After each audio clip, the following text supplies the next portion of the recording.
Hello students, आपका फिर से एक बार स्वागत है हमारे यूट्यूब चैनल्स में। और आज हम लोग इकोनॉमिक्स की जो BHU BComs की हम लोग क्लास के बारे में पढ़ रहे थे, वो मेरा वीडियो नंबर 3 है, जिसमें हम लोग आज जो बात करेंगे अर्थव्यवस्था।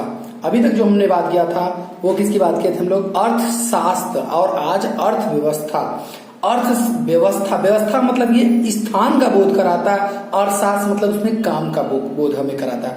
मीन्स कि उसमें आर्थिक क्रियाओं, किसी भी व्यक्ति के जो चुनाव करने में, सिलेक्शन करने की जो समस्याएं होती थी, उसमें हम लोग समस्याओं के बारे में, समस्याओं का वहां अध्ययन करते थे। और यहाँ पे जो हम लोग अध्ययन कर रहे हैं वो हम लोग कर रहे हैं किसके बारे में? यहाँ पे हम लोग जो अध्ययन कर रहे हैं वो समस्याओं का न, यहाँ पे हम लोग अध्ययन जो करते हैं वो करते हैं अध्ययन हम लोग स्थान विशेष का अध्ययन यहाँ किया जाता है। यहाँ किसका अध्ययन किया जाता है? स्थान विशेष का अध्ययन किया जाता है।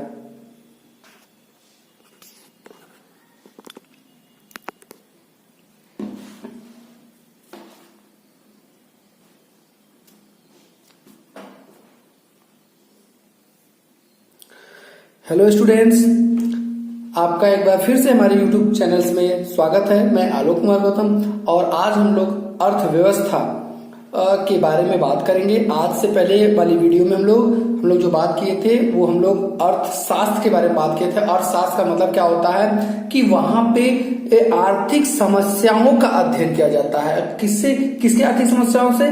तो घरेलू संबंधित आर्थिक समस्याओं का जहां अध्ययन करते हैं हम लोग। क्योंकि वहां पे मेरे पास जो साधन थे वो क्या थे? सीमित थे। जो एग्जाम्पल हमने बर्थडे वाला बताया था, 500 रुपया सीमित था, और उसका उपयोग जो था वो क्या था? हम लोग के पास कई जगहों पे उपयोग करते हैं, तो वैकल्पिक उपयोग होता था। और हमारी इच्छाएं क्या थी? असीमित थी। उसको पूरा करने के लिए हम लोग जिस चीज का उपयोग करते हैं उसे हम लोग किसके नाम से जानते हैं? उसी को हम लोग किसके नाम जानते हैं कि वो मेरी अर्थशास्त्र थी। आज हम लोग को अर्थव्यवस्था का मतलब क्या होता है कि जिस स्थान पर व्यक्ति आर्थिक क्रियाओं को करता है अपनी आवश्यकताओं, अपने जरूरतों को पूरा करने के लिए, उसी को हम लोग किसके नाम से जानते हैं? हम लोग उसको किसके नाम जानते हैं? अर्थव्यवस्था, इकोनॉमी के नाम से जानते हैं। देखो जैसे यहाँ लिखा है, जिस स्थान पर व्यक्ति कमाता है, खाता है, पीता है और अपनी जरूरत को पूरा करता है, वह स्थान विशेष जो होता है वो मेरा क्या कहलाता है? अर्थव्यवस्था कहलाता है। अर्थव्यवस्थाएं जो होती है वो मेरी कितने प्रकार की होती हैं? अर्थव्यवस्थाएं मेरी जनरली 3 प्रकार की होती हैं, जिसमें हम लोग डिस्कस करेंगे बेटा। सबसे पहली जो अर्थव्यवस्था है वो हम लोग बात कर रहे हैं, वो क्या है? पूंजीवादी अर्थव्यवस्था। उसको हम लोग किसके नाम से जानते हैं बेटा? इसको हम लोग बोलते हैं अक्सर पूंजीवादी अर्थव्यवस्था। दूसरा हमारा क्या है? समाजवादी अर्थव्यवस्था। और तीसरा क्या है मेरा? मिश्रित अर्थव्यवस्था। अब देखिए बेटा, पूंजीवादी अर्थव्यवस्था मीन्स का, अब इनको अर्थव्यवस्था देखो, पूंजीवादी का मतलब कैपिटलिस्ट, जैसे अमेरिका क्या माइंड में रख के चलना। पूंजीवादी अर्थव्यवस्था का मतलब क्या हो गया? अमेरिका। समाजवादी अर्थव्यवस्था का मतलब हो गया USA, हमारा रूस को एक तरीके से मान सकते हैं समाजवादी अर्थव्यवस्था। मिश्रित अर्थव्यवस्था में कौन आते हैं? इंडिया। देखो यहाँ लिखे अमेरिका, इंग्लैंड, जर्मनी, जापान, ये सब हमारी कौन सी व्यवस्था है? पूंजीवादी अर्थव्यवस्था है। और हमारा रूस क्या हो गया? हम लोग उसको क्या बोलते हैं? समाजवादी अर्थव्यवस्था बोल सकते हैं। और जो हमारा मिश्रित अर्थव्यवस्था में कौन आता है? हमारा इंडिया की हमारी अर्थव्यवस्था। ये इंपॉर्टेंट क्वेश्चन है, बार बार पूछा जाता है। इंडिया की जो अर्थव्यवस्था किस प्रकार की अर्थव्यवस्था है? मिश्रित अर्थव्यवस्था। अब इन अर्थव्यवस्थाओं को कैसे मापा जाता है? पूंजीवादी कौन से कहा जाती है, कौन समाजवादी कही जाती है, कौन से मिश्रित? तो उसके पीछे का रीजन क्या है? उसके पीछे का सबसे बड़ा जो रीजन है उसको हम लोग क्या कहते हैं? स्वामित्व की संपत्ति पर जो मालिकाना हक है वो किसका है, उसके आधार पे। अगर पूंजीवादी अर्थव्यवस्था में बात किया जाएगा तो वहां पे जितनी भी संपत्तियां होंगी उन संपत्तियों पर अधिकार किसका होता है? किसी भी निजी व्यक्ति का, मतलब कोई ना कोई व्यक्ति का अधिकार होता है। बट नियोजित अर्थव्यवस्था में सारी संपत्तियों पे अधिकार किसका होता है बेटा? सारी संपत्तियों पे अधिकार किसका होता है? सरकार या कोऑपरेटिव संस्थाओं का। मिश्रित अर्थव्यवस्था में दोनों, कुछ जगहों पे निजी व्यक्ति और कुछ जगह पे सरकार और कोऑपरेटिव संस्थाओं का होता है। अब देखो, पूंजीवादी अर्थव्यवस्था में हम लोग मूल्यों का निर्धारण कैसे करते हैं? किसका? मूल्य का निर्धारण, हम लोग पूंजीवादी अर्थव्यवस्था में मूल्य पर नियंत्रण किसके द्वारा किया जाता है? तो मूल्य पर नियंत्रण किसके द्वारा किया जाता है? मांग और पूर्ति। इसी को हम लोग, मांग और पूर्ति को हम लोग क्या कहते हैं? बाजार की शक्तियां। इसको हम लोग क्या कहते हैं? बाजार की शक्तियां। बाजार की शक्तियां कौन है? मांग और पूर्ति के द्वारा जहां निर्धारित होता है मूल्य कि इस पेंसिल का मूल्य कितना होगा, तो दो व्यक्ति के द्वारा निर्धारित होता है, एक उत्पादन करने वाला और एक क्या होता है, इधर सपोज करो ये उत्पादन करने वाला है और ये क्या है आपका कस्टमर। ये कहता है कि ये पेंसिल हम 5 में बेचेंगे, ये बेचने वाला है, और ये कहता नहीं हम 3 में ही खरीदेंगे। तो ये दोनों क्या है? शक्तियां। ये अपनी तरफ खींचने की कोशिश करेगा पेंसिल को, ये अपनी तरफ खींचने की कोशिश करेगा। ये दोनों आपस में सहमत कब होते हैं? जब ये क्या हो जाता है, ये क्या कर रहा है? मांग कर रहा है, और ये पेंसिल को क्या करता है? जो बेचने वाला क्या करता है? पूर्ति करवाता है। इन दोनों के बीच में खिंचाव होता है, तो इसीलिए कहा गया है कि मांग और पूर्ति के द्वारा मूल्य का क्या होता है? नियंत्रण होता है, मूल्य का निर्धारण होता है। किसके द्वारा? मांग और पूर्ति। मांग कौन करता है? कंज्यूमर करता है, उपभोक्ता करता है, और पूर्ति कौन करता है? उत्पादन करता है। तो इन्हीं के द्वारा जो निर्धारित होता है उसी को हम लोग क्या कहते हैं बेटा? मांग और पूर्ति। और यही बाजार की क्या है? दो शक्तियां। पूर्ति कौन करता है? ये बात ध्यान देके चलना। तो हम लोगों का यहाँ पे बात यही आता है, मांग और पूर्ति को निर्धारित करने वाले तत्व जो होते हैं उसी के द्वारा यहाँ मूल्य का निर्धारित किया जाता है। बट समाजवादी अर्थव्यवस्था में किसी भी चीज का प्राइस कौन निर्धारित करता है? वहां की केंद्रीय अधिसत्ता, जो गवर्नमेंट होगी वहां की वही निर्धारित करेगी। अब हमारा एक पॉइंट और आता है कि मिश्रित अर्थव्यवस्था में, तो मिश्रित अर्थव्यवस्था जो होती है यहाँ पे हमारी दोहरी प्रणाली, कौन सी प्रणाली? दोहरी प्रणाली लागू होती है। कौन सी प्रणाली?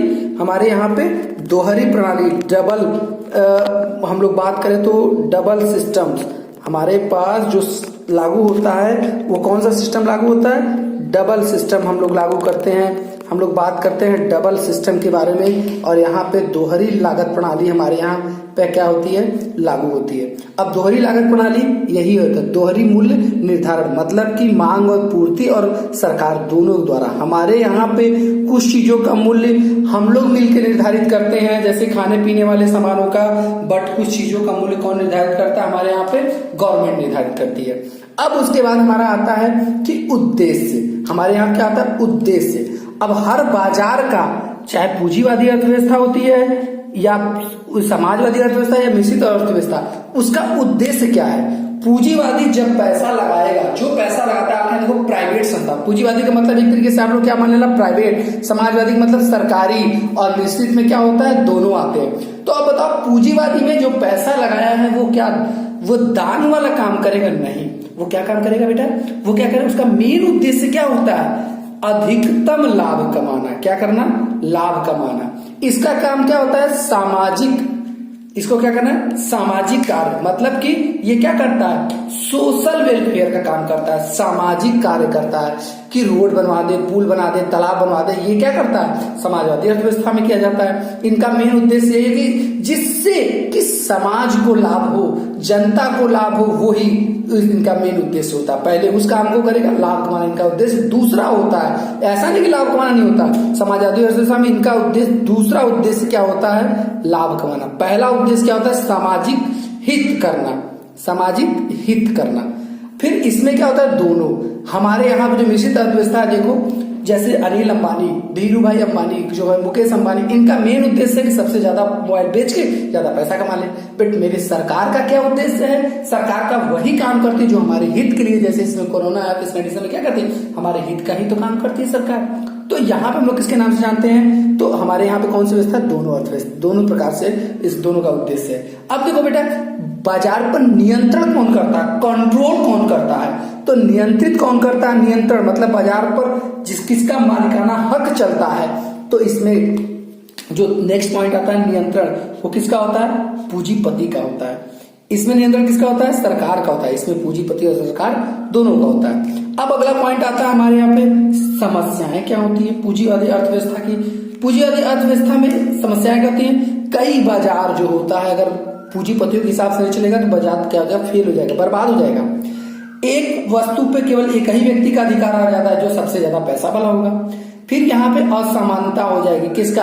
आय का। किसी के पास बहुत ज्यादा पैसा, किसी के पास बहुत कम पैसा। किसने? जब पूंजीपतियों का कंट्रोल हो जाएगा तो, क्योंकि एक ही व्यक्ति के पास सारा पैसा क्या होता है? इकट्ठा हो जाएगा, वो पैसा कभी बट नहीं पाएगा। नेक्स्ट आता है, इसमें क्या होता है? बाजार में पूंजी की कमी हो जाएगी। अगर सरकार का कंट्रोल रहेगा तो सरकार क्या करती है? सबको समानता का अधिकार देती है। किसका अर्थ? जब समानता का अधिकार देगी, सबके पास पैसा बराबर बराबर बटा रहेगा, तो उस कंडीशन में क्या होगा? पूंजी की कमी हो जाएगी। एक पर्सन के पास उतनी पूंजी नहीं रह पाएगी, सब लोग मिलकर, इसलिए इस बाजार में क्या होती है? पूंजी की कमी होती है। और इसमें क्या होता है? इन दोनों के गुण पाए जाते हैं निश्चित अर्थव्यवस्था में। हमारे यहाँ कुछ लोग क्या है? बहुत पूंजीपति, और कुछ लोग क्या है कि कुछ लोगों के पास में क्या है? पैसे पर्याप्त नहीं है व्यवसाय करने के लिए। अब देखो बेटा, कोई भी सामान खरीदने का स्वतंत्र चयन की स्वतंत्रता आपके पास कितनी होती है? चयन मतलब चुनाव करने का, कि आप कोई वस्तु का ये वाला लोगे कि ये वाला लोगे। तो इसके लिए इसमें क्या होता है? इसमें चयन कौन करता है? उपभोक्ता करता है, और इसमें उपभोक्ता चयन नहीं करता है। तो मतलब कि जो गवर्नमेंट चाहेगी वही सामान आपके यहाँ बिकेगा, और यहाँ पे क्या होता है? पूंजीवादी में जो आप चाहोगे वो सामान बिकेगा। नेक्स्ट इसमें क्या होता है? दोनों होते हैं, ठीक है। अब देखो बेटा, आय का मतलब होता है पैसा, जो आपकी कमाई का, आय का जो साधन होता है। पूंजीवादी अर्थव्यवस्था में क्या होती है? विषमता होती है, या तो बहुत अमीर होगे या तो बहुत गरीब हो जाओगे। बट समाजवादी अर्थव्यवस्था में क्या होती है? समान, सबकी एक बराबर आय होती है। बट मिश्रित में कुछ लोगों की बहुत अधिक, कुछ लोग बहुत कम, कुछ लोगों की आपस में समान। जैसे हम लोग के यहाँ 3 वर्गों में बांटा गया है, उच्च वर्ग, मध्यम वर्ग और हमारा निम्न वर्ग, 3 वर्गों में बांटा गया। तो ये मेरी अर्थव्यवस्था थी और अर्थव्यवस्था। और इससे भी एक क्वेश्चन एराइज होते ही होते हैं बेटा। इस पॉइंट से जरूर क्वेश्चन एराइज होते हैं। एक इधर मैंने बताया, एक उधर डेफिनेशन वाला बताया। ये दोनों मोस्ट इंपॉर्टेंट पॉइंट है जो हर एक बार क्वेश्चन एराइज होंगे। हम क्वेश्चन जब आपको देंगे, ऑनलाइन क्वेश्चन कराएंगे, तो इसके लिए भी आप लोग तैयार रहिएगा, और इसी पे आधार पे आएगा। अच्छा, अब हम लोग बात है अर्थव्यवस्था की केंद्रीय समस्याएं क्या होती हैं। तो अर्थव्यवस्था किससे रिलेटेड होता है? स्थान से संबंधित। जहां पे हम रहते, खाते, पीते हैं, अपनी जरूरतों को पूरा करते हैं, उसी स्थान को हम लोग किसके नाम से जानते हैं? अर्थव्यवस्था के नाम से जानते हैं, ठीक है। अब उसके बाद हमारा पॉइंट आता है कि केंद्रीय समस्याएं क्या है। केंद्रीय मतलब कि आप जानते हो ना, जैसे एक ये गोला है, सारी समस्याओं नहीं, जो केंद्र में मुख्य समस्याएं हैं, इस सर्कल का मेन बिंदु जो होता है वही बिंदु क्या कहलाता है? गोला।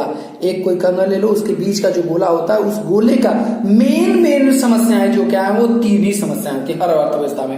पहला, अगर कोई बिजनेस शुरू करने जाओगे, चाहे वो पूंजीवादी अर्थव्यवस्था हो, चाहे समाजवादी अर्थव्यवस्था हो, या मिश्रित अर्थव्यवस्था हो, ठीक है बेटा। पूंजीवादी अर्थव्यवस्था का एक नाम से और भी हम लोग जानते हैं बेटा, स्वतंत्र बाजार की अर्थव्यवस्था। और समाजवादी अर्थव्यवस्था का एक और नाम है नियोजित अर्थव्यवस्था। मिश्रित का कोई नाम नहीं है, ठीक है।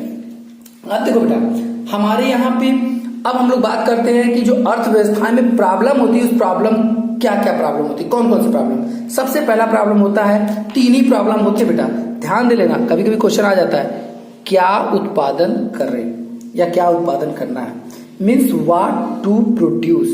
दूसरा पॉइंट आता है, कैसे उत्पादन करें, हाउ टू प्रोड्यूस। तीसरा, किसके लिए उत्पादन करें। किसके लिए उत्पादन करें, फ्रॉम होम टू प्रोड्यूस।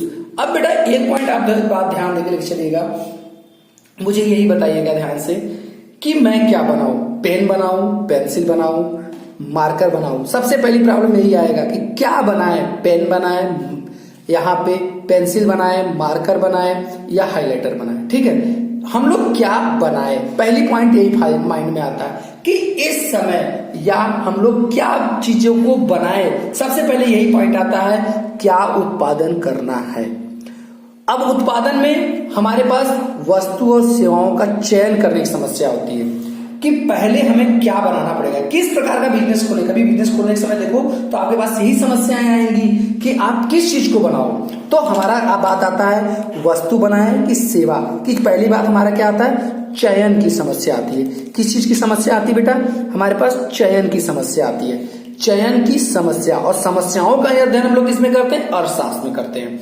अब देखो, जिनका उत्पादन सीमित संसाधनों द्वारा किया जाता है, और हमें पास पैसा भी क्या है, जो हमारे पास साधन है वो क्या है, सीमित है। साधन मतलब कि जो हमारे पास पैसे हैं वो क्या है, सीमित है, और हमको उसी में डिसाइड करना है कि क्या हमको उत्पादन करना है।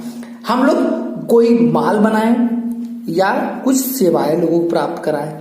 किस प्रकार का दुकान खोले डिपेंड ये करता है किसी वस्तु का या किसी सेवा का।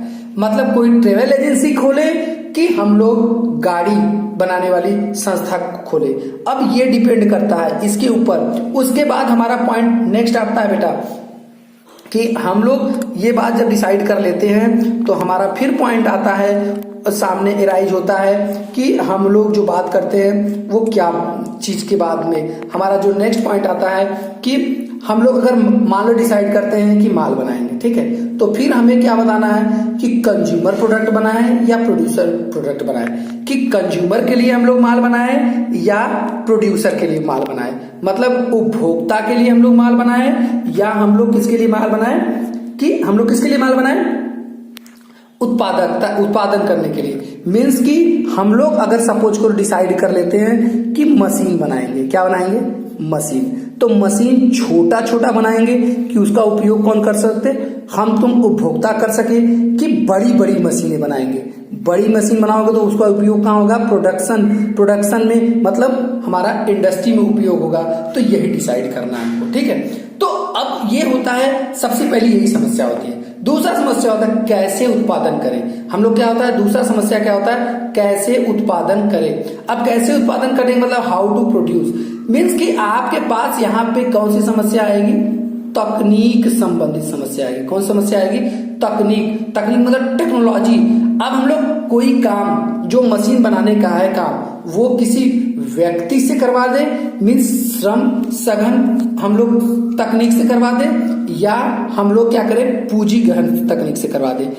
मतलब हम काम करें तो लेबर से काम करवाएं, या हम लोग क्या करें, कैपिटल गहन तकनीक, मतलब कि हम लोग मशीनों से काम करवाएं या व्यक्ति से काम करें। मशीनों से काम करवाने के बदले हमको क्या करना पड़ेगा, पैसा। अब मजदूरों से काम करवाएंगे तो हम लोग क्या करना है, तो हमको टेक्निक ध्यान देना है, कोई चीज बनाना है तो कैसे बनाना है, वही कैसे उत्पादन करें। फिर नेक्स्ट पॉइंट मेरा आता है किसके लिए उत्पादन करें, फॉर होम टू प्रोड्यूस, किसके लिए उत्पादन करें, मीन्स कि किसके लिए उत्पादन, मतलब कि अब यहाँ पे हमें क्या समस्या आएगी, वितरण की। क्या उत्पादन करें, तो हमें यहाँ चयन की समस्या आती है। बात ध्यान देना, क्या उत्पादन में किस चीज की समस्या आती है, चयन की। और कैसे उत्पादन करें में क्या समस्या आती है, तकनीक की समस्या। और किसके लिए उत्पादन करें उसमें क्या आती है हमारे पास, वितरण की समस्या या आय की वितरण की समस्या। अब मुझे ये भी डिसाइड करना है कि मूल्य तो मैंने मान लो डिसाइड कर लिया कि मैं मशीन किसके लिए बनाऊंगा, अमीर व्यक्ति या गरीब व्यक्ति के लिए। मीन्स कि जैसे अगर उसने डिसाइड किया कि वो सिलाई मशीन बनाएगा तो सिलाई मशीन का कम प्राइस वाला बनाए कि उच्च क्वालिटी वाला बनाए। उच्च क्वालिटी वाला बनाएंगे तो अमीर खरीदेंगे, कम प्राइस वाला बनाएंगे तो गरीब खरीदेंगे।